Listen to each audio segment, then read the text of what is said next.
Bonsoir à tous. Je vous l'annonce donc tout de suite en titre. Oulampan pleure ses enfants ce soir. 6 d'entre eux ont perdu la vie. 5 autres sont blessés. Parmi les blessés, 2 cas graves. Le groupe de jeunes se rendait à la mosquée ce vendredi pour la prière avant de marcher sur une mine antipersonnelle. Le drame a eu lieu précisément à Kandiandou. C'est dans le département de Bignona et nous y reviendrons certainement avec de plus amples détails dans nos prochaines éditions.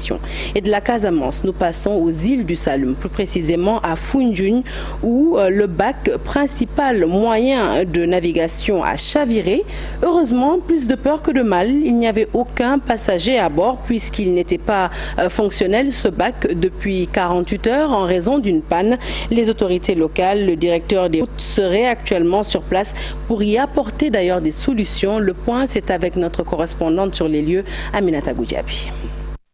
Les populations de Foundiougne n'ont jamais assisté à une telle scène. La mer a englouti une partie du bac depuis 24 heures, mais plus de peur que de mal, il n'y avait personne à bord de l'embarcation. Elle était déjà immobile en raison d'une panne. Et c'est au moment où les techniciens s'affairaient autour de sa réparation que le bac s'est immergé en partie. Une solution alternative est attendue par les populations. Les autorités y songent déjà. Le directeur des routes, Mamoudou Alassane Camara, est à Foundiougne depuis ce matin et selon lui, des solutions seront trouvées avec l'armée et l'Agence nationale des affaires maritimes.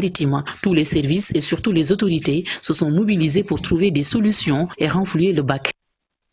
Désormais, les attaques verbales à l'encontre des communautés religieuses ne seront plus tolérées. Ainsi en a décidé le ministre de l'Intérieur après constat à travers les réseaux sociaux d'une insolence de certains internautes qui s'en prennent aux communautés religieuses. C'est pourquoi donc le ministre a tenu à rappeler que les libertés et les pratiques religieuses sont consacrées dans notre Constitution. Nul n'a le droit de s'en prendre aux croyances des autres. Par conséquent, il invite au respect des convictions religieuses de tous nos concitoyens et à l'observation des principes qui fondent notre nation.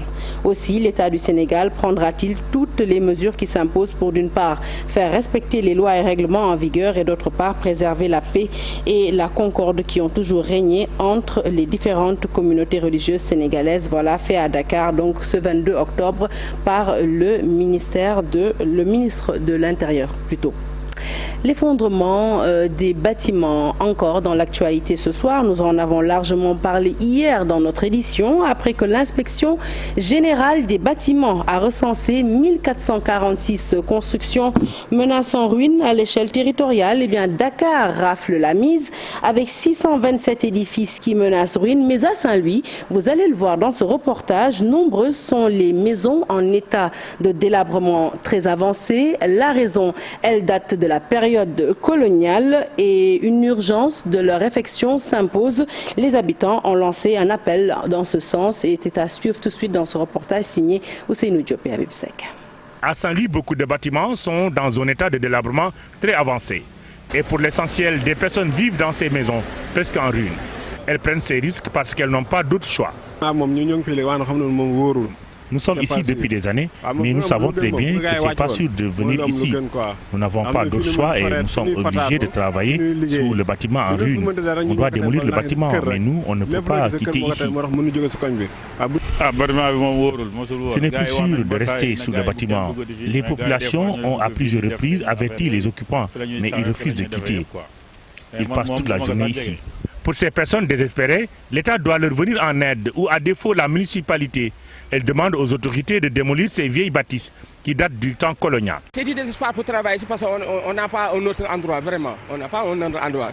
Ce qui serait mieux, c'est vraiment de le démolir à une moitié. En ce moment-là, tu auras vraiment le courage de travailler ici, quoi. Vraiment. Pour cette personne âgée, chaque jour, une partie de ces bâtiments tombe et peut blesser les passants. C'est des grands risques d'ailleurs, mais pour les populations et pour les passants. À chaque fois qu'on passe d'ailleurs, on a peur vraiment de voir quand même des motos vraiment qui tombent là-dessus. Et je pense que cela quand même n'est pas vraiment souhaitable. Au Sénégal, 1446 bâtiments menacent de s'effondrer. Saint-Louis fera certainement partie des villes les plus touchées. Car ici, beaucoup de bâtiments qui datent de l'époque coloniale n'ont jamais été réhabilités. Le site de recasement des mécaniciens de l'ancienne piste bientôt fonctionnel. Plus qu'une semaine d'attente selon le promoteur qui s'est exprimé en marge de la visite du ministre de l'Artisanat. Les bénéficiaires, après avoir manifesté leur bonheur d'étraîner ce nouveau site, ont sollicité une collaboration plus étroite avec l'État du Sénégal. Les détails, c'est avec Abdou Diouf Diagne et Ahmadou Bamba Samba. À cheval entre la commune de Sébikotane et de Diamniadio, à quelques encablures de l'autoroute, le site devant accueillir les mécaniciens de l'ancienne piste est presque fonctionnel. Toutes les commodités seront respectées. Ça, ce n'est qu'un début. Après, on va les sécuriser en termes d'hangars. On va les sécuriser en créant, en construisant une brigade de gendarmerie ici. La place est disponible. On ne va pas les lâcher comme ça. Ils vont les accompagner à travers le ministre de l'Artisanat. Ils vont les accompagner à travers d'autres formes de financement. Donc nous remercions aujourd'hui chaleureusement les autorités qui sont tous impliqués à travers ce projet. Venus en visite de reconnaissance, les mécaniciens expriment leur satisfaction. Ils demandent par ailleurs le marché de la réparation des véhicules de l'État. Nous osons exhorter l'État du Sénégal à ce qu'il nous donne le marché automobile de l'État. Un site comme ça et laisser les gens aller vers l'informel. Il faut qu'on nous donne ce marché. Le ministre de l'Artisanat invite les autres maires à copier ce modèle. Monsieur le maire, vous serez un exemple pour l'ensemble des maires. Et je profite de l'occasion qui m'est donnée pour lancer un appel à tous les maires du Sénégal pour qu'ils nous mettent à disposition des espaces. Les artisans sont partie importante du développement économique de ce pays qui est le Sénégal. Les artisans constituent le premier employeur du Sénégal. Dans le cadre de sa responsabilité sociétale d'entreprise, Onura Group compte former des jeunes de Sébikotane et Diamniadio dans les métiers de l'automobile.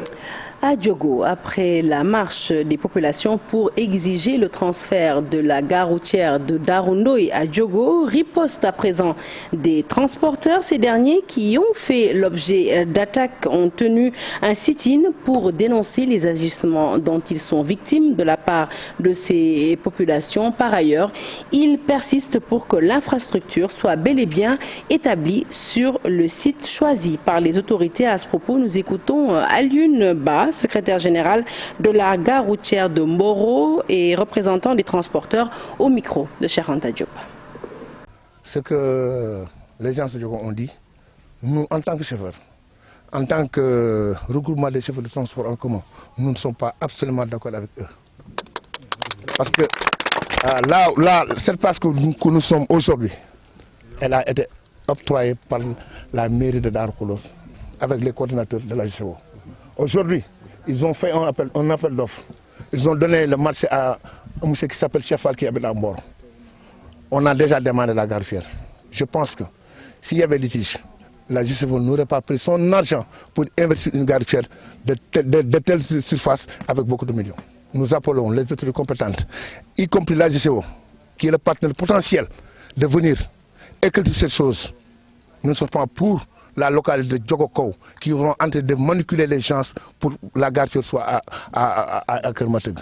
Nous disons non et nous disons non. Le gars qui est à la tête actuellement de cette marche, c'est un imam qui habite à Djogo, mais il vit à Dakar. Il vit à Dakar, il vit constamment à Djogo. Arrivé à Djogo, il ne fait ici que 2 jours ou une journée, il rentre à Dakar. Donc ce gars-là, il ne peut pas savoir les réalités qui sont ici à Djogo. Il ne peut pas savoir. Donc nous disons non aujourd'hui. Et ceux qui sont derrière lui, nous disons non et nous disons non. Nous voulons que la gare soit implantée ici à Darnley et je pense très bien que la gare restera ici intacte. Constituée ce vendredi, la commission ad hoc chargée de statuer sur la demande de levée de l'immunité parlementaire des députés Biaye et Sall tiendra sa première réunion ce mardi prochain. Les 2 députés, pour rappel, sont accusés d'être impliqués dans une affaire de trafic de passeports diplomatiques. Retour sur la séance plénière qui a eu lieu ce matin à l'Assemblée nationale. Le compte-rendu est signé Marcel Farba-Maroun et Alioune Diagne. 74 députés ont approuvé la mise en place de la commission ad hoc chargée de statuer sur la demande de levée des immunités parlementaires de Boubacar Biaye et Mamadou Sall. La mise en œuvre de cette procédure de levée de l'immunité parlementaire se justifie car elle permet aux autorités judiciaires de faire leur travail sans entrave. De même, les députés qui ont fait l'objet de cette procédure auront l'occasion de se défendre et de prouver leur innocence devant la juridiction compétente. Les 2 députés sont accusés d'être impliqués dans une affaire de trafic de passeports diplomatiques, ce qui n'a pas été mentionné dans le rapport. Dans le rapport, lorsqu'on a écrit le numéro de la lettre, on aurait dû y inclure le contenu qui s'y trouve pour que les députés qui n'ont pas pris part à la commission en soient informés. Mais on remarque que les motifs de poursuite n'y sont pas mensonnés. C'est le seul manquement à noter.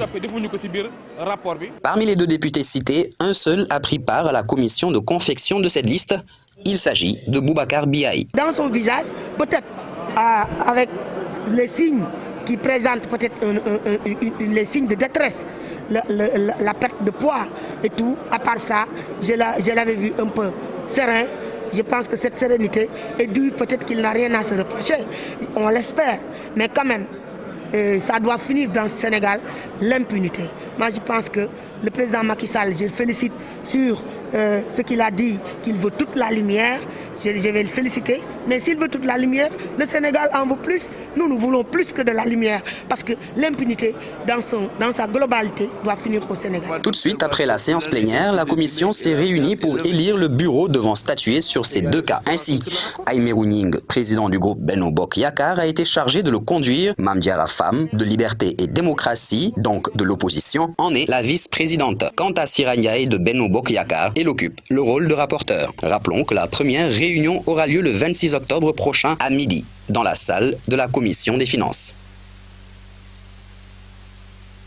Et en attendant justement cette première réunion de la commission ad hoc, telle que l'a rappelé tout de suite Marcel, le rapporteur a rappelé qu'il a été demandé de ne blâmer aucun des 2 députés et de laisser la justice faire son travail, comme cela se fait dans un état de droit. On retourne à l'Assemblée nationale pour y retrouver Yaya Diallo, toujours au micro de Marcel Farba Maroun. Des commissaires ont rappelé que ce n'est pas la première fois que l'Assemblée nationale reçoit une demande de levée de l'immunité parlementaire de députés. À l'instar des précédentes, cette nouvelle requête introduite par le garde des Sceaux, ministre de la Justice, aura un traitement rigoureux afin que toute la lumière soit faite dans cette affaire pendante devant la justice. Toutefois, il a été demandé d'éviter de jeter a priori et sans fondement l'opprobre sur une personne et de respecter le principe de la présomption d'innocence. En effet, dans un état de droit, seul le juge est habilité à déterminer la culpabilité ou non d'un accusé. Également dans l'actualité politique ce soir, ce décret du chef de l'État visant à fixer pour chaque région un nombre précis de conseillers départementaux et municipaux, une décision prise à 3 mois des élections locales prévues le 23 juin prochain. Mame Birame Diouf nous en dit un peu plus. Le poids diffère et retrace la spécificité de chaque région en termes de recomposition des départements et communes. Une carte électorale qui met donc l'accent sur le nombre de conseillers à élire le 23 janvier prochain. Thiès se distingue et occupe la première place pour les départements. 280 conseillers au total à élire. La répartition faite donne 100 conseillers au département de Mbour, 100 pour Thiès et 80 revient au département de Tivaouane. La région de Thiès est suivie de Diourbel. Louga, Kaolack et Saint-Louis viennent en 3e position avec 200 conseillers à élire respectivement pour chaque région. Dakar, Fatick et Tamba sont à la 4e place, chacune de ces régions totalisant 180 conseillers départementaux, 160 pour Matam, Ziguinchor et Kolda, 120 conseillers aussi bien à Sédhiou qu'à Kédougou. S'agissant du décret fixant le nombre de conseillers à élire au niveau des conseils municipaux et les répartitions des sièges entre les 2 modes de scrutin, proportionnel et majoritaire, la région de Dakar accumule à elle seule le plus grand nombre, 3188 conseillers. Vient ensuite Thiès avec 2710 conseillers municipaux, puis Louga, Tamba, Kaolack, Fatick, Diourbel, Kolda, Saint-Louis, Ziguinchor, Matam, Kaffrine et la région de Kédougou qui aura 804 conseillers municipaux. Des sièges à pourvoir laissés à l'appréciation des électeurs qui auront donc le dernier mot. Et puis 7 ans après son adhésion volontaire à l'ITIE, c'est l'initiative pour la transparence dans les industries extractives, eh bien le Sénégal vient de passer avec succès le cap de la seconde validation avec le score de notation le plus élevé, 93 sur 100. Une décision officielle du Conseil d'administration mondial de l'ITIE, ce qui veut dire en d'autres termes que le Sénégal a pleinement respecté les exigences en matière de gestion des ressources naturelles et que des progrès ont été accomplis dans la mise en œuvre de la norme ITIE. Fatou Bintou Conté et Diafaraba ont assisté à la présentation des résultats du rapport de validation. Ils signent ce compte rendu. Le Sénégal, un modèle de gouvernance en matière de gestion des ressources naturelles. Dans la mise en œuvre de la norme ITIE, notre pays vient de décrocher un score global de 93 points sur 100. Il faut comprendre que lorsqu'une exigence est pleinement respectée, la note est de 90 points sur 100. Et lorsqu'on la dépasse, on a plus de 90 points. Lorsque les attentes sont dépassées, on a plus de 90 points sur 100. Ce qui fait dire que les exigences sont pleinement respectées. La première composante, c'est l'engagement des parties prenantes pour laquelle nous avons obtenu un score de 90 points sur 100. C'est un score qualifié d'élevé. La deuxième composante, c'est la transparence, composante pour laquelle nous avons obtenu un score de 91 points sur 100. La troisième composante est relative aux résultats et impacts.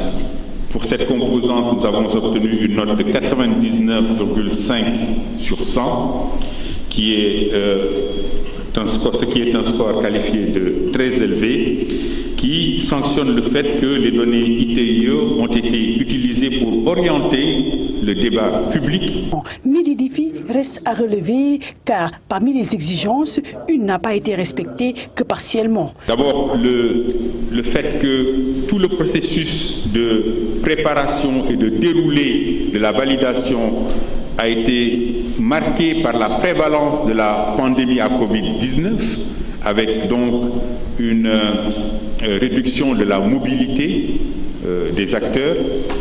Et deuxième défi, le fait que nous avons travaillé sur un nouveau guide de validation. Et pour la prochaine validation prévue en 2024, le Sénégal compte mettre les bouchées doubles pour l'atteinte de tous les objectifs. Parlons de tout à fait autre chose à présent. À la veille du Gamouat, le groupe Futur Média en visite de courtoisie dans la ville de Cheikh Al Khalifa. La délégation conduite par le directeur de l'information a présenté au Khalif général de Medina Baye les contours de la couverture de l'événement. Le Khalif général a à son tour salué le travail remarquable du groupe Futur Média dans le paysage médiatique.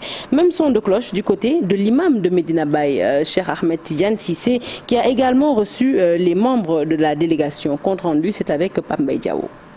Comme à l'accoutumée, le groupe Futur Média a déployé tous ses supports à Medina Baye. À la tête d'une forte délégation, Souleymane Niang, directeur de l'information du groupe, revient sur l'importance de cette visite. L'une des instructions qui nous ont été données par le président du conseil d'administration, Youssou Ndour, c'est de mettre à la disposition des familles religieuses, et en l'occurrence de Medina Baye, tous les supports, afin que tous les messages qui sont émis à l'occasion du Mawloud soient propagés le plus largement possible. Le calife de Medina Baye, Cheikh Mahi Ibrahima Niass, qui a accueilli la délégation, magnifie le travail exceptionnel du groupe Futur Média dans le paysage médiatique. Je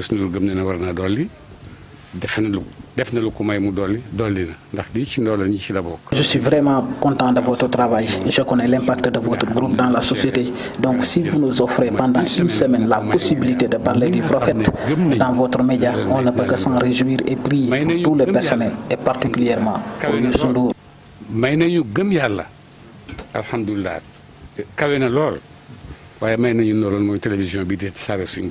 Après le Khalif, la délégation est allée chez le porte-parole et l'imam de Medina Baye. Cheikh Tidiane Sissé se dit conscient de l'engagement du groupe Futur Média envers les événements religieux.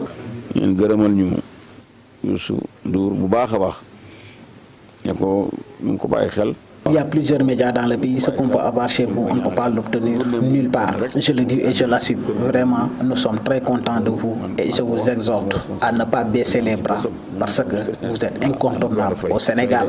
li ñu am ci bosom mënuñ ko am ci beneen waaw te loolu man maa ko wax ci sama responsabilité li ñu am ci bosom mënuñ ko am ci beneen waaw yàlla ko yàlla fay. Le groupe Futur Média qui a déjà démarré ses directs à Medina Baye et un programme alléchant est proposé aux téléspectateurs pour leur permettre de ne rien rater du Gamou Wade. La culture nous mène naturellement au FESPACO au Burkina Faso à 24 heures de la remise de la distinction la plus prestigieuse du festival, les Talons d'Or du Yenenga. Le Sénégal fait déjà sensation en remportant 4 prix UEMOA. Parmi ces prix, le court-métrage fiction, les tissus blancs signé Molikan, long-métrage fiction Bamoum Nafi, Sénégal, donc de Mamadou Dia, meilleure série télévisée Wallabok de la réalisatrice Fatou Kandé Senghor et meilleur documentaire Marché sur l'eau de Aïssa Meiga. Et on peut dire ce soir qu'on pouvait s'y attendre car Bamoum Nafi était déjà pressenti comme étant une des meilleures chances de distinction pour notre pays. Le réalisateur sénégalais Mamadou Dia, lauréat du Léopard d'Or, décrit le basculement d'une petite ville sénégalaise dans l'extrémisme religieux. Nos envoyés spéciaux Ibou Diouf et Yaya Diallo se sont entretenus avec lui. Reportage. Avec ce film, chacun y va de son analyse. Mais pour le réalisateur, le sujet est axé sur l'amour paternel entre un imam et son fils, de l'amour romantique entre Aïcha et son amant. C'est aussi un amour pour sa ville et pour sa communauté. Donc ce sujet m'est arrivé quand je suis allé aux États-Unis en 2014. Je me présentais tout le temps quand je disais Mamadou veut dire Mohamed. Donc on se voit déjà une réaction. Et je me mettais à expliquer. Donc on se fatigue à s'expliquer. Si j'étais d'une autre religion, on ne me demanderait pas à m'expliquer. Pourquoi je dois m'expliquer? Parce que je suis musulman. Et je leur disais à chaque fois qu'au Sénégal, on a même un cimetière mixte où musulmans et catholiques sont enterrés. Au Sénégal, on a une mosquée avec une cloche à Saint-Louis. Quand je leur raconte toutes ces anecdotes-là, ils ne sont pas toujours convaincus. Bamoum Nafi trouve son originalité dans le choix des personnages avec des acteurs méconnus du grand public. L'auteur voulait jouer aussi avec la durée de production. C'était aussi une raison de production. Donc à travers notre compagnie, on n'avait pas beaucoup d'argent. Je me suis dit que retourner dans ma ville natale, la ville où je suis né, j'ai grandi, où je connais beaucoup de gens. Je connaissais déjà Aïcha, je connais très bien sa famille. Je connais Seykoulo, qui est un acteur du Théâtre National Daniel Sorano, qui est aussi un acteur professionnel. Le cinéaste Mamadou Dia a voulu s'éloigner des chantiers battus, avec d'abord l'utilisation d'une langue locale, le peul, et ensuite changer le cliché sur l'image de la femme. Il y a aussi le thème du rôle de la femme. Moi, j'ai grandi avec ma mère et mes sœurs, et ce sont des femmes très fortes. Et j'ai voulu montrer qu'au Sénégal, ou dans beaucoup de pays, que les femmes sont très fortes. Je pense qu'il y a toujours ce cliché, parfois dans nos films, où la femme est soumise.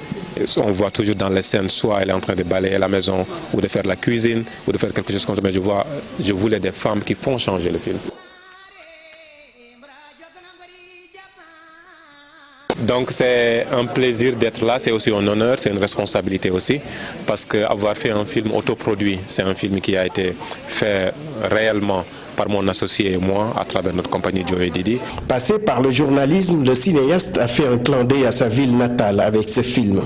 Bamoum Nafi est une chance de consécration pour le cinéma sénégalais au FESPACO. Le père de Nafi est aussi une fiction sur l'amour et sur l'extrémisme religieux. Voilà donc Bamoum Nafi en lice pour les Talons d'Or du Yenenga et nous lui souhaitons d'ores et déjà plein succès. Parlons à présent de cet atelier sur la sauvegarde des archives audiovisuelles qui s'est tenu en marge de la 27e édition du FESPACO. Il a réuni cet atelier les régulateurs de la communication, de l'UEMOA, mais aussi de la Guinée. Une délégation reçue ensuite par le président du Faso, Roch Marc Kaboré, pour le président en exercice de la plateforme Babacar Diagne, par ailleurs président du CNRA. Il s'agissait au cours de cette audience d'évoquer avec le président burkinabé les préoccupations communes aux organisations de régulation de l'audiovisuel de la sous-région. Nous écoutons Babacar Diagne, toujours au micro de nos envoyés spéciaux. Nous étions venus à Ouagadougou avec deux préoccupations majeures. La première, c'était travailler sur un cadre de concertation permanent avec l'UEMOA. Et notre deuxième préoccupation, c'était nous pencher vraiment sur l'épineuse question de la sauvegarde des archives audiovisuelles dans les pays de l'UEMOA. La rencontre avec l'UEMOA, pour ce qui est du cadre de consultation, s'est très bien passée. Et le président de la commission, M. Abdoulaye Diop, nous a assuré de son soutien. Non seulement en soutien financier et matériel, mais en soutien avec ses ressources humaines. Et nous entendons poursuivre la coopération pour arriver vraiment à un lien organique avec l'UEMOA. Et de la culture, nous passons au sport avec Djambar qui est arrivé ce matin au Nigeria pour disputer sa manche retour du tour préliminaire de la Coupe CAF contre Enyimba.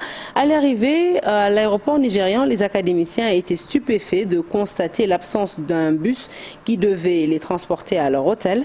Après des heures d'attente dans le hall de l'aéroport, les dirigeants de Djambar ont décidé de louer des véhicules pour y entasser les joueurs. Ces derniers sont arrivés finalement à leur hôtel après une heure de route.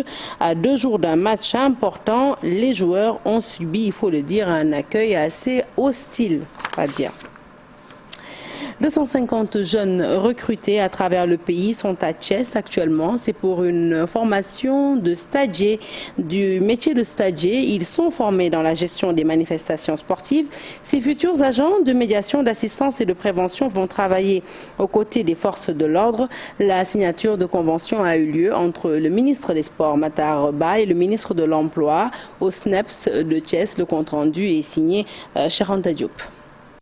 Ils sont 250 stagiaires qui seront formés ici au CNEPS de Thiès. Ces futurs agents de médiation, d'assistance et de prévention viennent des différentes régions du pays. Tous les jeunes qui sont là, qui viennent des régions, des départements différents, comprennent que le recrutement s'est fait à la base sous la conduite des préfets. Je parle sous le contrôle du préfet de Thiès ici présent. C'était la volonté du président de la République. Le ministre des Sports révèle que ce projet est une innovation de taille dans la gestion des manifestations sportives. Ces stagiaires vont bénéficier des formations qui leur permettront d'avoir le même standard que les stagiaires évoluant dans les stades les plus développés à travers le monde. Comme je l'ai indiqué tout à l'heure, la mission, chers stagiaires, qui vous sera confiée est délicate et d'une grande importance parce qu'elle porte sur la sécurité des biens et des personnes qui fréquentent les lieux de pratique sportive.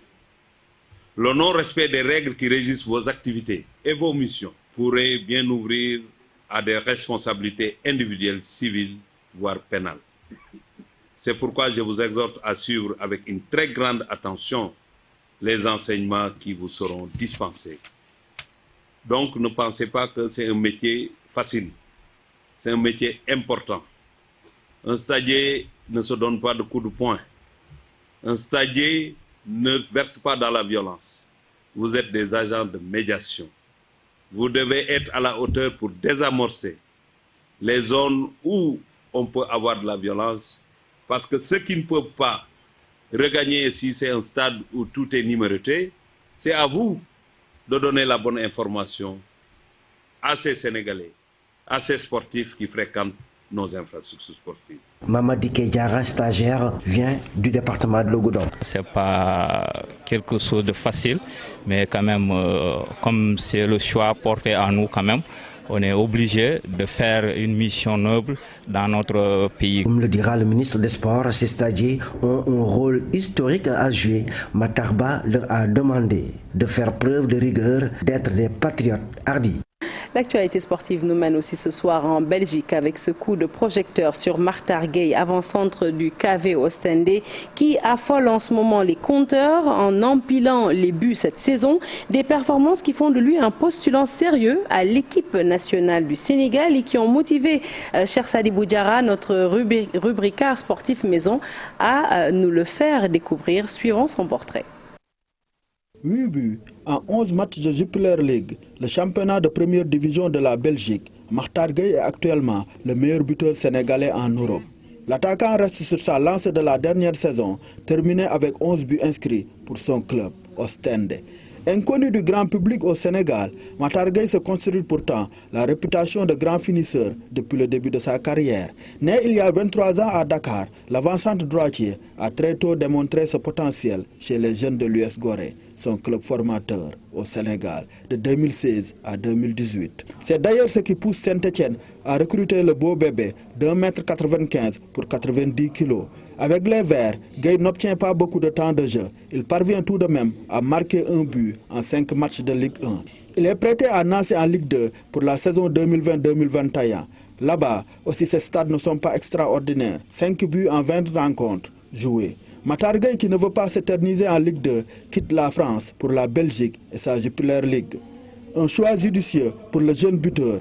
44 matchs et 19 buts marqués plus tard, dont 8 en ce début de saison, Matar Gueye commence à se faire un nom dans le milieu du football. Il tape fortement aussi sur la porte de l'équipe nationale de football du Sénégal. Intégrer la tanière des Lions et rejoindre un grand club, c'est 2 objectifs à court terme. Une ambition à la portée de son talent de buteur.